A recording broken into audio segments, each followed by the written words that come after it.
le monde, alors aujourd'hui on se retrouve pour 8 conseils pour devenir vegan et le rester. Mon premier conseil, ça va être de le faire par étapes. Vous n'êtes pas forcément obligé de devenir vegan du jour au lendemain, enfin si vous y arrivez tant mieux. Je sais que moi par exemple j'étais devenue... D'abord je m'étais beaucoup renseignée sur le végétalisme, sur pourquoi le devenir, sur comment, etc.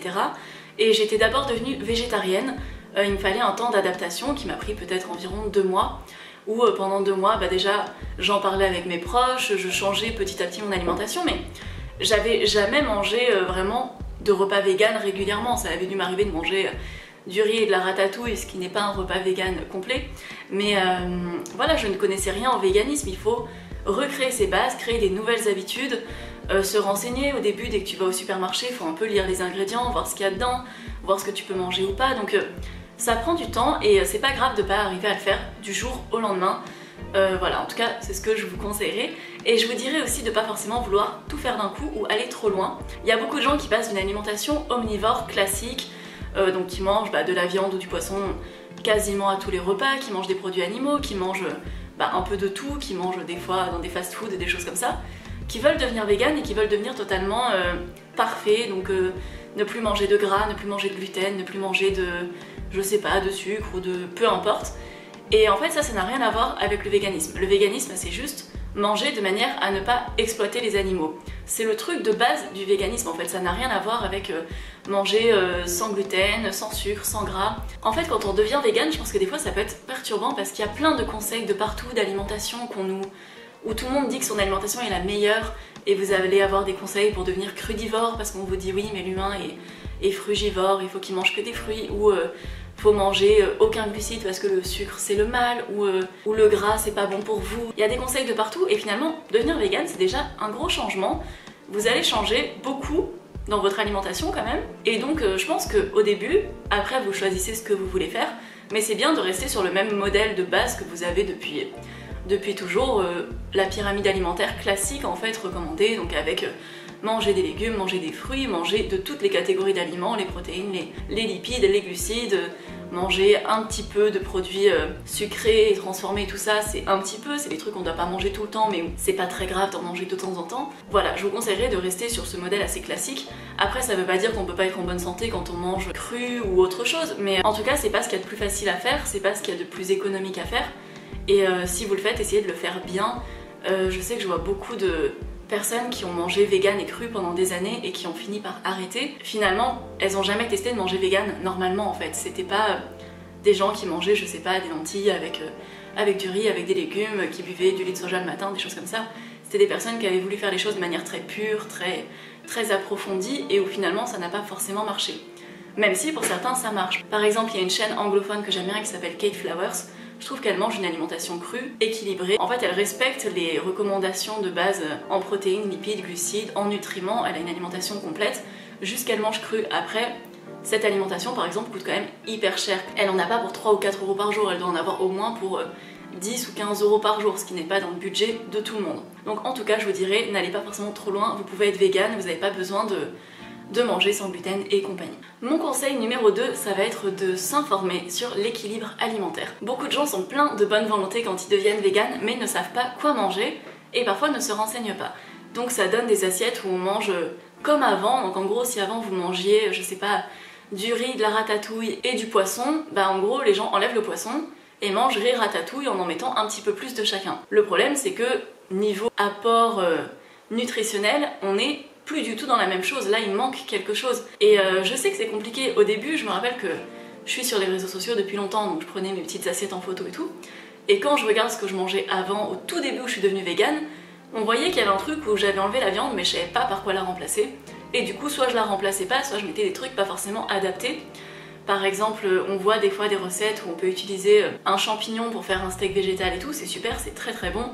J'adore les champignons dans les burgers par exemple, les gros champignons portobello, mais ça n'a absolument pas les apports de la viande et c'est beaucoup trop faible en protéines. Moi je vous conseillerais pour l'équilibre alimentaire et qui va toucher aussi pour tout ce qui est micronutriments, aussi vitamines et compagnie, c'est important de se renseigner un minimum. Ça veut pas dire qu'il faut le faire tout le temps, qu'il faut être obsédé par ça. C'est un changement de devenir vegan et il faut quand même se renseigner sur les valeurs nutritionnelles des choses.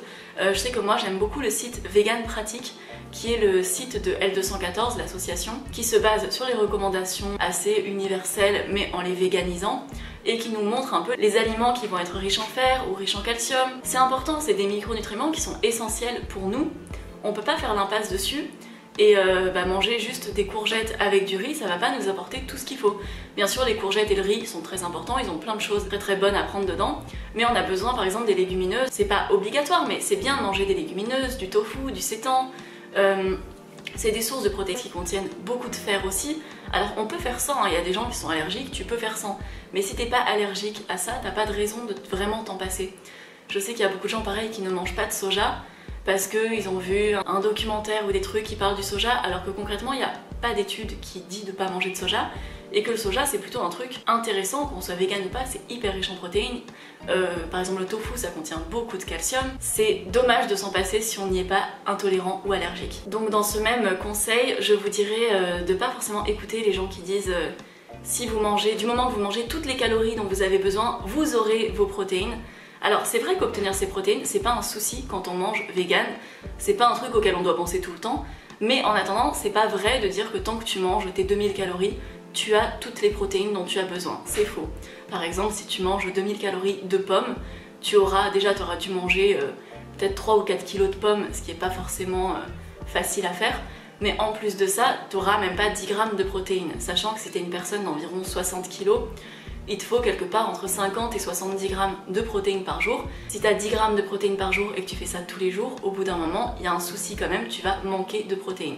Donc faut pas être obsédé par les protéines, faut pas chercher à manger hyper protéiné, ça ne sert à rien non plus, sauf si tu as un objectif sportif particulier, que tu veux devenir bodybuilder ou quoi. Si tu veux, mange beaucoup de protéines, mais à côté de ça, t'as pas besoin d'en manger des tonnes, mais c'est quand même important. Les protéines sont essentielles dans notre alimentation, les acides aminés contenus par les protéines sont importants, ça nous donne de l'énergie, ça nous permet de réparer nos muscles, enfin c'est essentiel, c'est pas pour rien qu'on nous dit d'en manger. Donc pour les protéines, essayez de vous baser, si vous êtes une personne modérément active, enfin que vous faites un peu d'exercice mais que vous n'êtes pas un grand sportif et que vous n'êtes pas sédentaire non plus, entre 0,8 g par kilo de votre masse corporelle et 1,2 g de protéines par kilo de votre masse corporelle. Donc voilà, ce que je disais, si vous faites 60 kg, c'est à peu près entre 50 et 70 grammes de protéines par jour. S'il y a des jours où vous en mangez moins, c'est pas très grave. S'il y a des jours où vous en mangez plus, c'est pas grave non plus. Ne négligez pas non plus le calcium. Donc c'est vrai qu'il y a énormément d'engouement pour les produits laitiers. On nous répète beaucoup de choses sur les produits laitiers et les produits laitiers sont pas forcément prouvés comme étant bons pour nous. Mais il est vrai aussi qu'ils contiennent beaucoup de calcium et que quand on arrête les produits laitiers, ce calcium, il faut qu'on le retrouve quelque part. Alors certes, il y en a énormément dans tout ce qui est légumes à feuilles vertes, dans certaines céréales, il y en a dans l'eau du robinet aussi un petit peu, il y en a dans des eaux en bouteille type Contrex. Bon, j'aime pas du tout le goût de ces eaux-là et j'achète pas d'eau en bouteille, mais il y a beaucoup de calcium dedans. Mais il faut quand même veiller à obtenir son apport en calcium et c'est généralement surtout les personnes à petit budget qui n'ont pas les moyens d'acheter beaucoup de légumes par exemple, qui peuvent se retrouver à manquer un peu de calcium et dans ce cas-là, n'hésitez pas à acheter des laits végétaux enrichis en calcium. Le calcium est tout aussi efficace que celui qu'on trouve dans les légumes verts. Et par exemple, moi je sais que tous les matins ou dans la journée, je vais toujours consommer un verre de lait végétal. Donc personnellement, je consomme plutôt du lait d'avoine ou du lait de soja parce que c'est mes laits préférés. J'aime pas forcément tout ce qui est lait de riz, lait d'amande. Je trouve ça trop aqueux, donc je suis pas fan, mais vous faites ce que vous voulez. Et vous pouvez trouver toutes sortes de laits enrichis en calcium. Et ça c'est très bien parce qu'en fait avec un seul verre, vous couvrez déjà la moitié des apports minimum recommandés. Donc après vous n'avez plus tellement à vous soucier du calcium parce que vous en obtiendrez forcément parce que vous aurez mangé dans la journée un petit peu de légumes ou un petit peu de graines de sésame ou des amandes qui contiennent pas mal de calcium. Mon troisième conseil va un petit peu rejoindre celui d'avant, mais je trouvais qu'il lui fallait une catégorie à part parce que c'est un truc très important. Quand on est vegan, végétarien ou même flexitarien, il faut se complémenter en vitamine B12. C'est important, je trouve que des fois on n'en parle pas assez et je trouve encore des fois des végans qui me disent ah bon, il faut se complémenter en vitamine B12 alors qu'on essaye de le dire partout mais parfois c'est pas assez visible. Complémentez-vous en vitamine B12, c'est essentiel. Et surtout si vous avez des enfants et qui sont véganes, complémentez-les en vitamine B12. Il n'y a aucun souci à élever un enfant vegan, à être vegan à n'importe quel âge de la vie, à n'importe quel stade. On peut être vegan même quand on est malade, on peut être vegan quand on est tout, du moment qu'on a une alimentation adaptée et équilibré. Et je pense qu'on a tous déjà entendu parler de ces cas. Bon, par contre les médias adorent les rabâcher en disant comme si c'était nouveau, alors que des fois le cas parle d'il y a 5 ans et qu'ils en reparlent, mais bref. D'enfants ou de bébés qui sont totalement carencés, en malnutrition ou voire carrément qui sont morts parce que leurs parents les ont nourris avec de l'eau de coco ou de la bouillie d'avoine. Ils étaient véganes mais ils voulaient pas utiliser de lait maternisé parce que c'était pas naturel ou je sais pas trop quoi. Mais en attendant leur bébé s'est retrouvé paralysé parce qu'ils l'ont nourri à base d'un truc pas adapté. Le bébé n'a pas besoin de bouillie d'avoine, ça n'a absolument pas les mêmes valeurs nutritionnelles que le lait maternel. Et de la même manière qu'il ne faut pas nourrir son enfant avec uniquement du lait de vache. Quand on nourrit un bébé, qu'on lui fait des biberons avec de la poudre parce qu'on ne peut pas l'allaiter soi-même, on lui donne une solution infantile en fait, un truc maternisé, c'est un truc qui ressemble au lait maternel dans les apports qu'il va y avoir. Que ce soit à base de lait de vache, de chèvre, de soja, de riz, d'amande, de ce qu'on veut, ce sera enrichi. Il faut pas donner du lait de soja normal à un enfant parce que c'est pas complet. De la même manière qu'il faut pas lui donner du lait de chèvre. Enfin, ce n'est pas un bébé chevreau, c'est un bébé humain. Il lui faut un truc, infantile qui contient tout ce dont il a besoin. Et ça, c'est important. Si vous avez un enfant en bas âge, ces apports en B12 sont importants. Peu importe notre âge, mais quand on est petit, c'est encore plus important. Et vraiment, supplémenter votre enfant.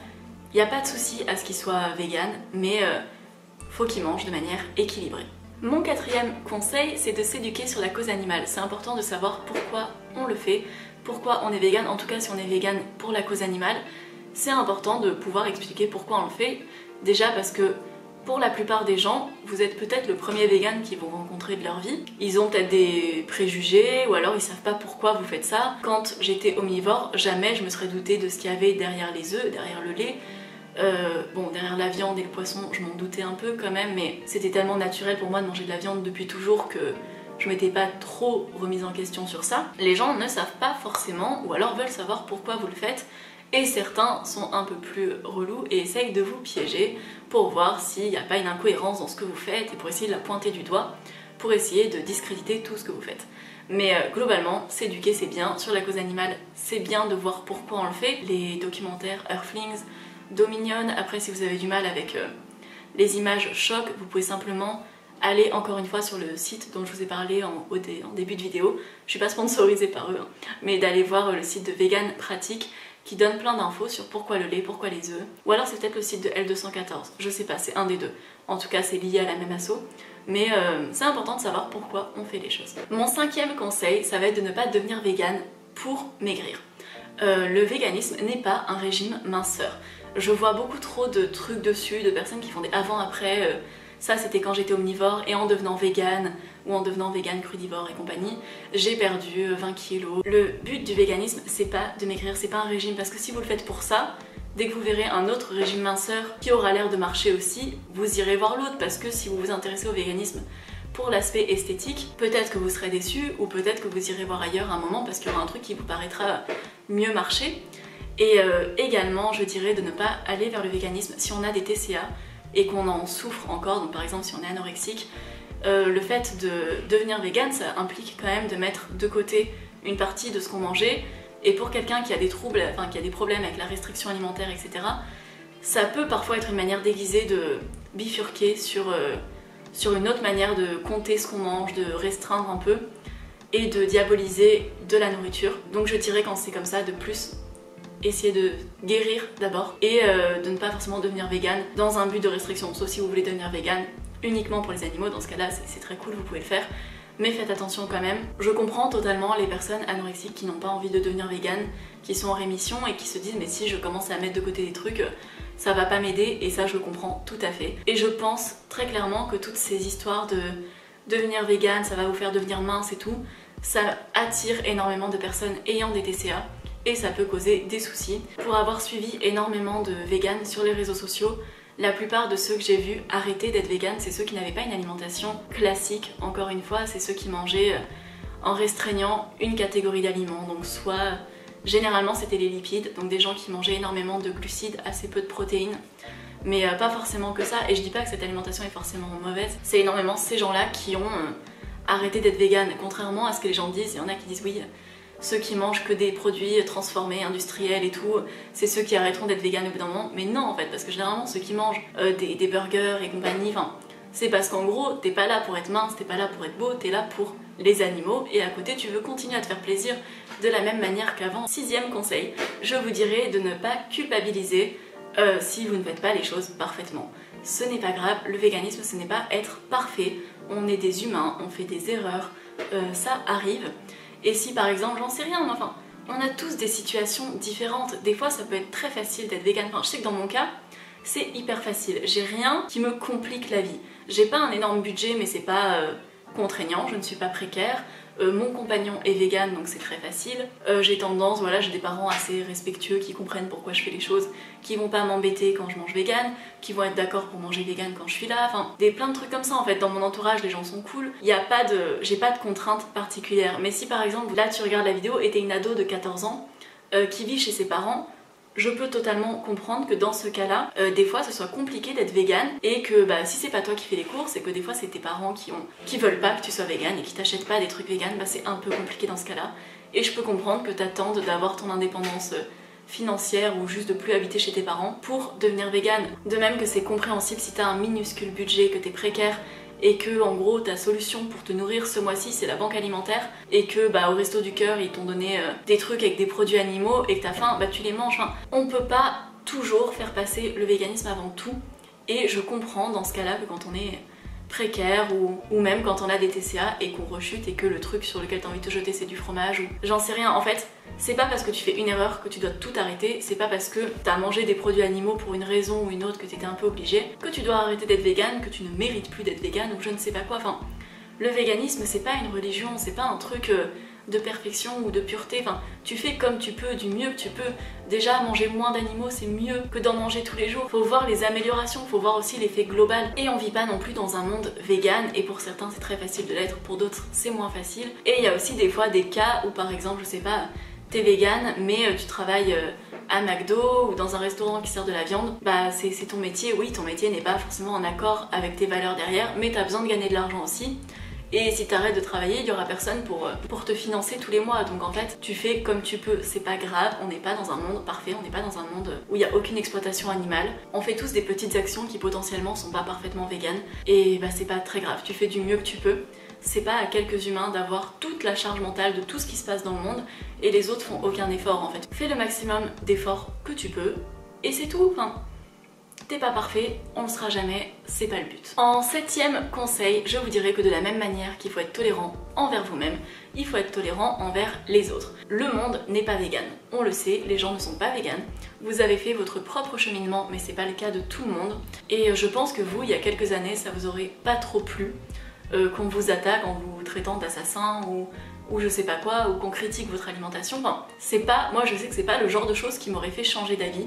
Ça m'aurait braqué et j'aurais pas eu envie d'écouter la personne. Alors que si je vois des gens qui font un truc et que ça a l'air cool et qu'ils sont, je sais pas, ils ont l'air de bien manger, puis ils ont l'air en bonne santé et que globalement, si on en parle, ils m'expliquent des trucs et je comprends pourquoi ils le font mais qu'ils sont pas en train de me juger, ça va beaucoup plus m'inciter à réfléchir à ma consommation. Et concrètement, c'est ce qui s'est passé pour beaucoup de gens autour de moi. Je pense que dans la plupart des gens qui me fréquentent, énormément de gens ont changé leurs habitudes alimentaires ou leurs habitudes de consommation, même des toutes petites, juste par le fait qu'ils me connaissent. C'est par exemple, je sais pas, les parents de mon copain sont devenus végétariens, ma mère ne mange plus de viande, enfin elle mange quand même du poisson mais elle mange plus de viande, mon père qui a une consommation de viande énorme, mais comme moi avant, enfin avant j'en mangeais beaucoup aussi, il a beaucoup réduit quand même, donc il en mange toujours beaucoup mais beaucoup moins qu'avant. Et par exemple ils ont des petits changements dans leur alimentation, par exemple ils ont remplacé le lait par du lait végétal, des petits trucs comme ça en fait, mais c'est des petits pas importants. Et pareil dans mes amis, j'ai une amie, j'étais à la fac, je parlais un petit peu avec elle de mon véganisme dès qu'on était toutes les deux et qu'elle me posait des questions dessus, et qui est devenue végétarienne quelques mois après sans que je lui ai rien demandé. J'étais même surprise qu'elle devienne végétarienne parce que je m'y attendais pas. Et il y a plein de gens comme ça dans mon entourage qui changent des trucs. C'est pas forcément lié qu'à moi, ça peut être lié à des trucs extérieurs qu'ils ont vus. Mais en fait, juste le fait d'être vegan, ça va changer des choses dans ton entourage. Et pas forcément directement, ça peut mettre des années, ça fait 5 ans que je suis vegan, j'ai pas vu des résultats dès le début, mais j'ai vu que plein de choses ont changé, que je sais pas, des fois, je vais voir des gens qui sont pas véganes et juste parce que je suis là, ils vont prévoir un repas vegan. Et c'est cool en fait d'être avec des personnes omnivores qui vont s'adapter le temps d'un repas à ton alimentation et piocher des choses dedans. J'ai une amie qui est omnivore et qui pioche plein de trucs dans les recettes que je fais parce qu'elle trouve ça bon. Et elle les fait chez elle, même si elle mange encore des produits animaux. Il y a quand même plusieurs repas dans sa semaine qui sont véganes parce qu'elle s'est inspirée de ce que je faisais moi.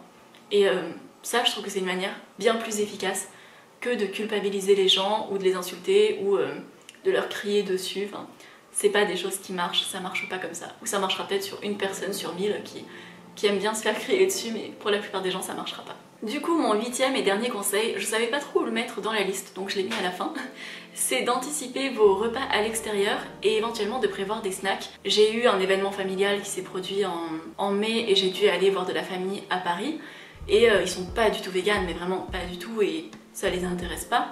Et j'ai pas envie, quand je vais chez les gens, de déranger ou de mal manger. Donc je me suis amené des petits trucs qui tenaient le voyage, donc je sais pas, je me suis amené des petits basiques.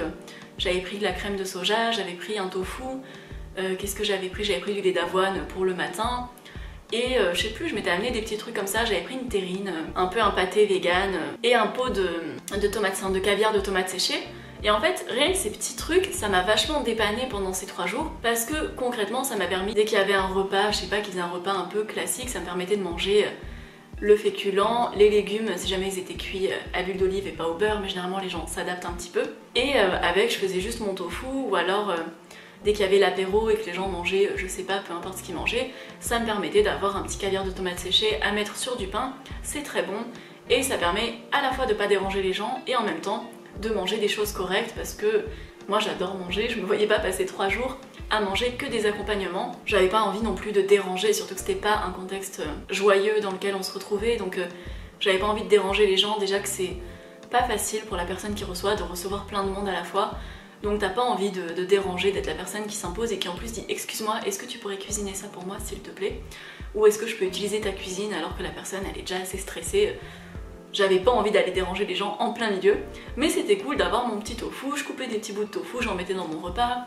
T'as ton petit caviar de tomates séchées, t'as ton petit pâté au cas où. Voilà, c'est pratique. Et quand je suis invitée chez des gens, j'aime bien leur faire découvrir des trucs aussi.